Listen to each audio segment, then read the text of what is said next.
আরে গাড়িটা হঠাৎ করে কি হলো বুঝলাম না। এটা ঠিক না করলে তো ওস্তাদে এসে চিল্লাচিল্লি করবো। ও ভাই, কিছু সাহায্য করবেন আমাকে? আরে আসলাম দেখি এখানে। ও ভাই দেন না ভাই, বাইরেন একটু। লোকটা কিছু দিব। কি রে আসলাম ভাই তুই? আরে রশিদ ভাইয়া, তুমি এখানে কি করো?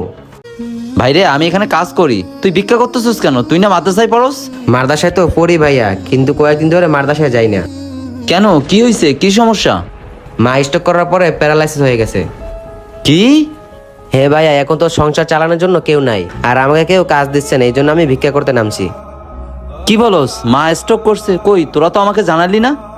অনেকবার কল দিয়েছিলাম, তারপর ভাবি ধরছিল, তারপর বললো তোমার সাথে জানি যোগাযোগ না করি।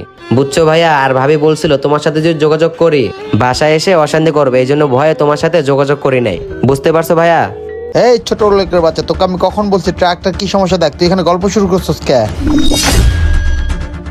আরে এই ছেলেকে, এই বেটা নিজে তো কাজ ফাঁকি দাস, আবার মাদ্রাসার ছেলেদের সাথে গল্প শুরু করছো। অন্যের ভালো দেখতে ভালো লাগে না তোর? স্যার গাড়ির কাজ তো আমি করতেছিলাম, এই ছেলেটার একটু সমস্যা হয়েছে তাই ওর কথাগুলো আমি শুনতেছিলাম। ছোট লোকের বাচ্চা, নিজের সমস্যা সমাধান করতে পারছ না, অন্যের সমস্যা সমাধান করলেও হুনতেছিলি না। তোর আমি গাড়িটার কাজ করতেছি কতক্ষণ হয়েছে? সকাল 8টা বাজে, এখন কটা বাজে? হ্যাঁ, তোর বলছিলাম না টিপ নিয়ে যেতে হবে, তোর কি মাথায় আমার কথা ঢুকে না রে? তাড়াতাড়ি গাড়ির কাজটা শেষ কর, তা নাহলে এই মাসের বেতন কিভাবে তুই নিয়ে আস এটা কিন্তু আমি ভালো করে জানি, ঠিক আছে? ঠিক আছে স্যার, আমি কাজটা শেষ করতেছি। ঠিক আছে তাড়াতাড়ি কর। আর এই পিচ্ছি যাও এখান থেকে, ওর সাথে গল্প করবে না। ফকিনির বাচ্চা, আমি তো আইসা কাজ শেষ দেখি। আরে ছোট ভাইয়ের সামনে আমারে ঝাড়ি দিয়ে গেল। কে ছিল লোকটা ভাইয়া?